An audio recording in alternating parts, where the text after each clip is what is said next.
Hello friends, welcome to my YouTube channel. अब हम देखेंगे instruments of capital market. Capital market के instruments कौन कौन से हैं। Instruments of capital market, first हो गया आपका इक्विटी शेयर। इक्विटी शेयर जो होता है इसमें ये आपका परमानेंट कैपिटल होता है।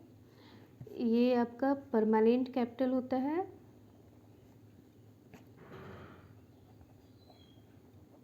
और इसका ये परमानेंट ये मतलब रिडीम जो होता है पूरे लाइफ टाइम में, it can not be redeem during the life period of company. मतलब ये रिडीम जो होता है इसका ये पूरे लाइफ टाइम में कभी रिडीम नहीं होता है क्योंकि ये परमानेंट कैपिटल होता है। ठीक है, और ये residual claim is available on the profit. मतलब आपका जो इसमें इक्विटी शेयर होल्डर जो होते हैं उनको अगर अगर जो प्रॉफिट बचा हुआ रिटेन्ड अर्निंग जो बचा होता है उसमें पहले हमें प्रेफरेंस शेयर कैपिटल और जो क्रेडिटर्स जो होते हैं उन लोगों को पे करने के बाद, सिक्योर्ड क्रेडिटर को पे करने के बाद, प्रेफरेंस शेयर कैपिटल होल्डर को पे करने के बाद जो बचता है वो मिलता है इक्विटी शेयर होल्डर को। इसलिए इसे कहते हैं residual claim, residual claim available होता है इसके लिए।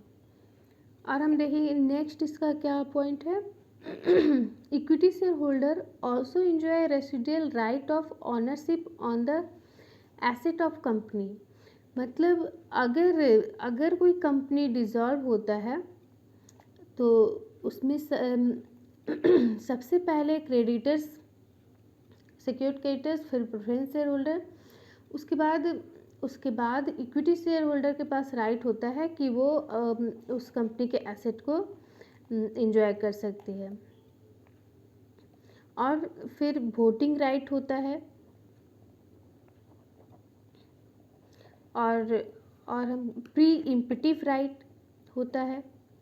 ये प्री इम्पटिव राइट होता क्या है, मतलब जब भी कभी कंपनी शेयर इशू करेगी फिर से तो सबसे पहले राइट होता है इक्विटी शेयर होल्डर के पास, राइट प्रोवाइड किया जाता है कि आप इस शेयर को खरीद सकते हैं। और ये लिमिटेड लायबिलिटी, इसका जो लायबिलिटी होता है लिमिटेड होता है, limited to value of share. ठीक है, मतलब जितना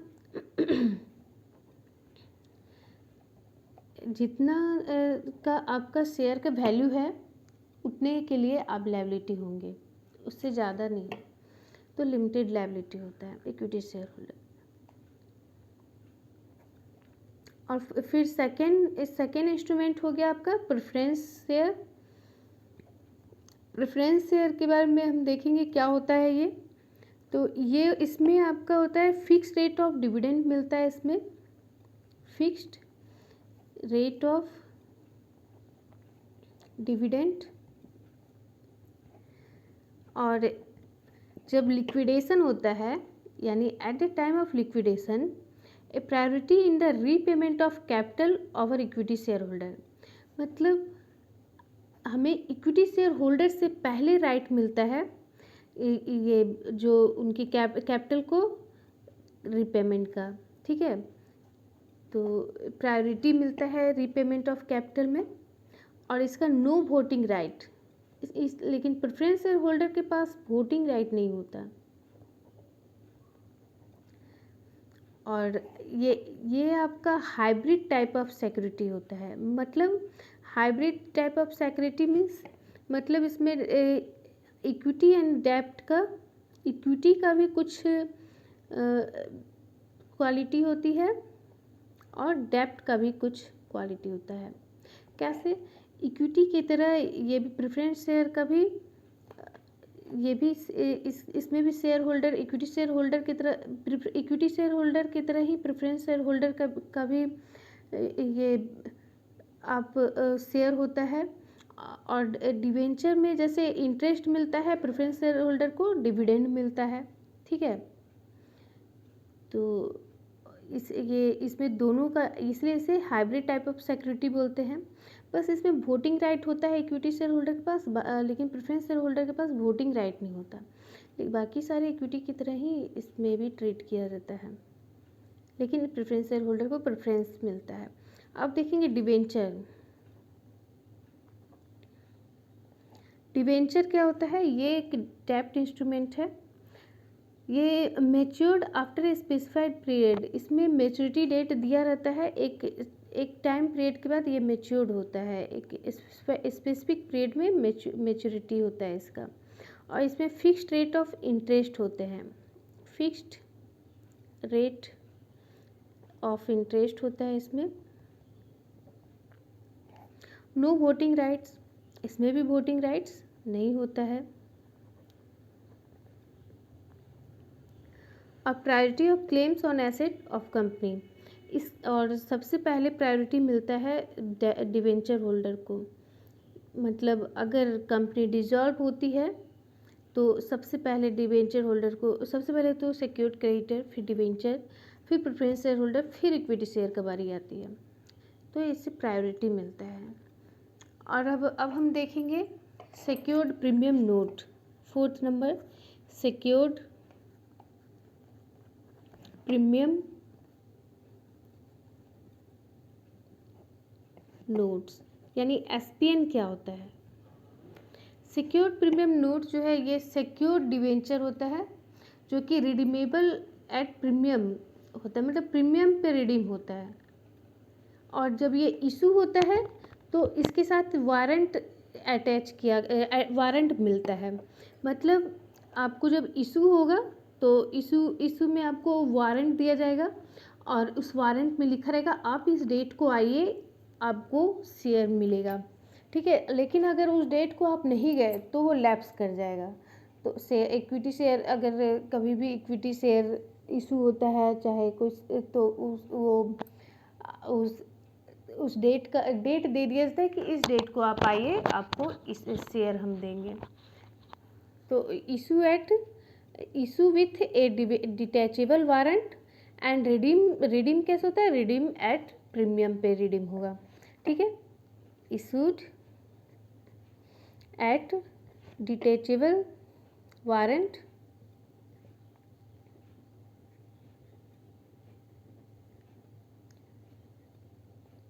और रिडीम कैसे होता है? Redeemable at premium.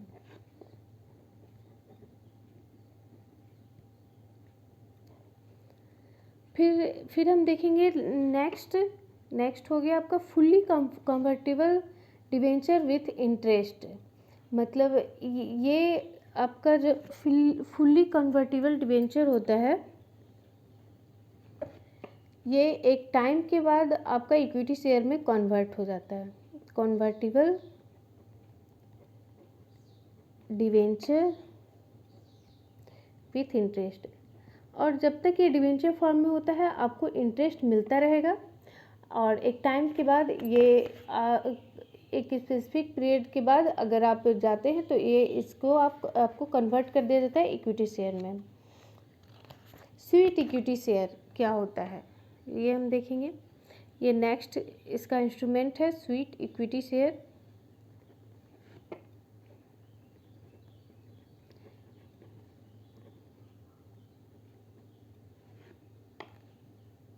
ये स्वीट इक्विटी शेयर में एम्प्लॉय को ऑप्शन दिया जाता है कि जब भी कंपनी शेयर इशू करती है तो पहले अपने एम्प्लॉय को ऑप्शन देती है कि आप इस शेयर को खरीद सकते हैं, तो उसे स्वीट इक्विटी शेयर कहते हैं।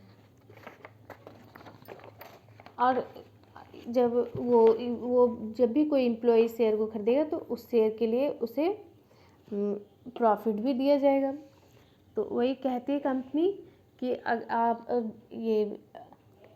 आप इसे खरीद, ये अपने एम्प्लॉय को से कहती है कि आप इस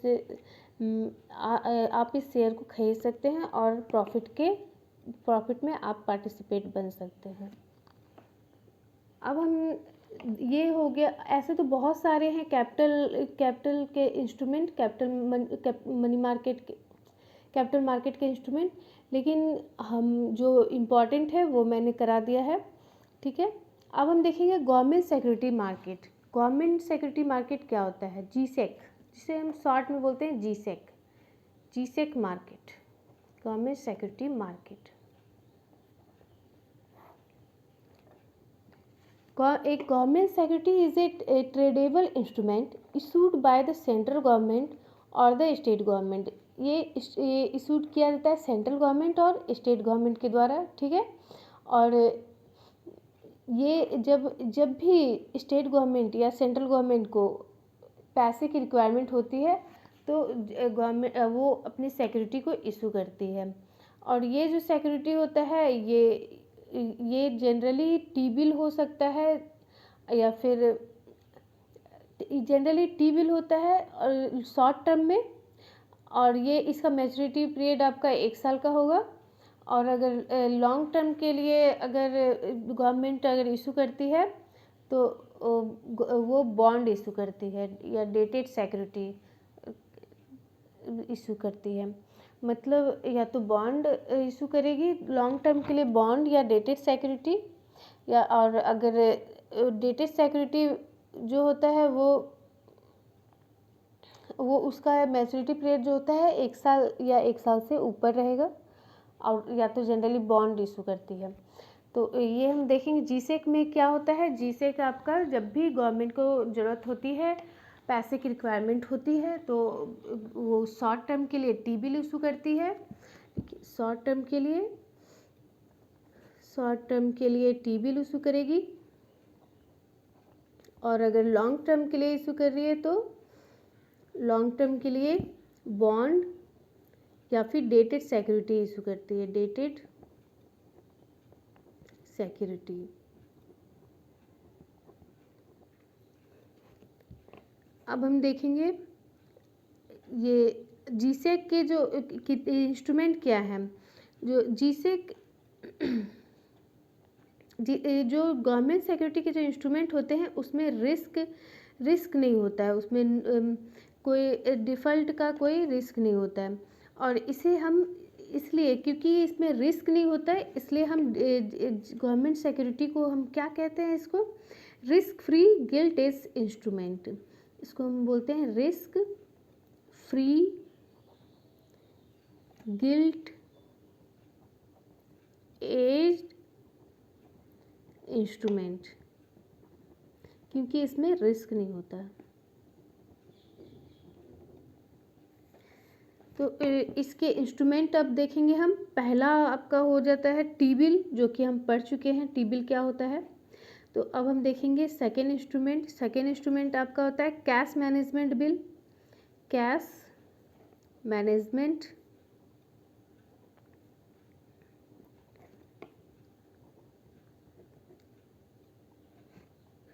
अगर टेम्प्रोरी अगर मिसमैच हो जाता है कैश फ्लो में, तो गवर्नमेंट जो है वो कैश मैनेजमेंट बिल को इशू करती है, जिसका मैच्योरिटी पीरियड जो होता है 91 डेज से कम होता है या 91 डेज होता है, ठीक है। यानी कैश फ्लो का मिसमैच अगर होता है तो हम तो गवर्नमेंट क्या इशू करती है, कैश मैनेजमेंट बिल, और इसका जो मैच्योरिटी पीरियड का कितना होता है 91 डेज या उससे कम होगा। तो ये हो गया कैश मैनेजमेंट बिल। और ये थर्ड नंबर हम देखेंगे, इस थर्ड नंबर हो गया डेटेड जीसेक, मतलब गवर्नमेंट सिक्योरिटीज़। इसमें आपका कूपन रेट दिया रहता है, कुछ फिक्स भी हो सकता है या फ्लोटिंग भी हो सकता है। मतलब जो इंटरेस्ट रेट है वो फिक्स भी हो सकता है, फ्लोटिंग भी हो सकता है। और ये जो होता है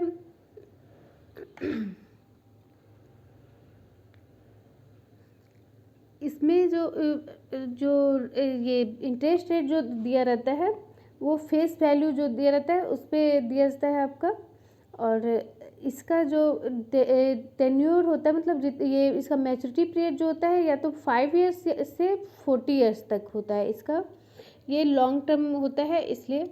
ये 5 ईयर्स से 40 ईयर्स तक इसका मैच्योरिटी पीरियड होता है।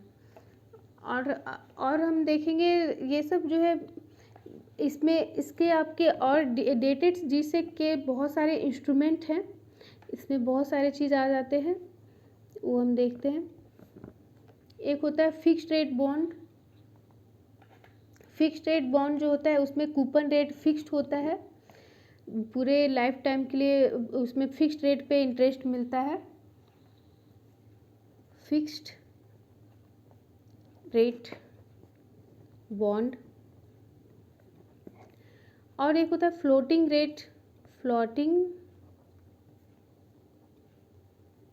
Rate bond.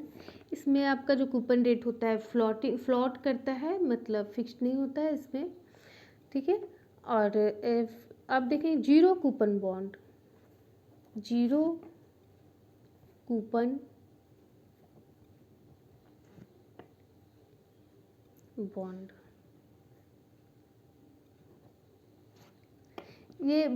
इसे हम कहते हैं bond with no coupon payments. मतलब ये जैसे हो गया T bill, they are issued at a discount and redeem at face value. क्योंकि टी बिल जो होता है उसमें आपको इंटरेस्ट नहीं मिलता, उसमें आप वो जो होता है वो डिस्काउंट पे आपका इशू होता है, और ये एट फेस वैल्यू या एट पार वैल्यू पे आपको रिडीम किया जाता है, इसलिए इसको जीरो कूपन बॉन्ड कहते हैं। और फिर हो गया आपका कैपिटल इंडेक्स्ड बॉन्ड। ये होता है कैपिटल इंडेक्स बॉन्ड जो होता है इंडेक्स के पे निर्भर करता है, ठीक है। इंडेक्स्ड बॉन्ड मतलब इंडेक्स आपका कैसा चल रहा है उस पर आपको इंटरेस्ट उसके अनुसार मिलेगा। फिर होता है एक इन्फ्लेशन इंडेक्स बॉन्ड, ये इन्फ्लेशन के अनुसार होता है, inflation indexed bond. The inflation index used in inflation index bonds में बी होलसेल प्राइस इंडेक्स और कंज्यूमर प्राइस इंडेक्स। मतलब इसमें होलसेल प्राइस इंडेक्स या कंज्यूमर प्राइस इंडेक्स के अनुसार इसका इंटरेस्ट रेट डिसाइड होता है, ठीक है। तो ये हमारा हो गया गवर्नमेंट सिक्योरिटी। और गवर्नमेंट सिक्योरिटी में आपका पहला था टी बिल, दूसरा कैश मैनेजमेंट बिल, तीसरा डेटेड रिसेट जो कि लॉन्ग टर्म के लिए होता है ये, और चौथा हो गया आपका state development loan. State development loan, इसको हम शॉर्ट में SDL भी बोलते हैं, SDL। जब भी कभी स्टेट गवर्नमेंट को अगर लोन चाहिए होता है, शॉर्ट टर्म के लिए कैश रिक्वायरमेंट चाहिए होता है, शॉर्ट टर्म या लॉन्ग टर्म दोनों में, तो वो स्टेट डेवलपमेंट लोन लेती है, इशू करती है, स्टेट डेवलपमेंट लोन को इशू करती है। तो ये हमारा हो गया गवर्नमेंट सिक्योरिटी मार्केट कंप्लीट। अब हम देखेंगे बैंक के बारे में, बैंक क्या होता है और बैंक से रिलेटेड सारी चीज़ अब हम पढ़ेंगे।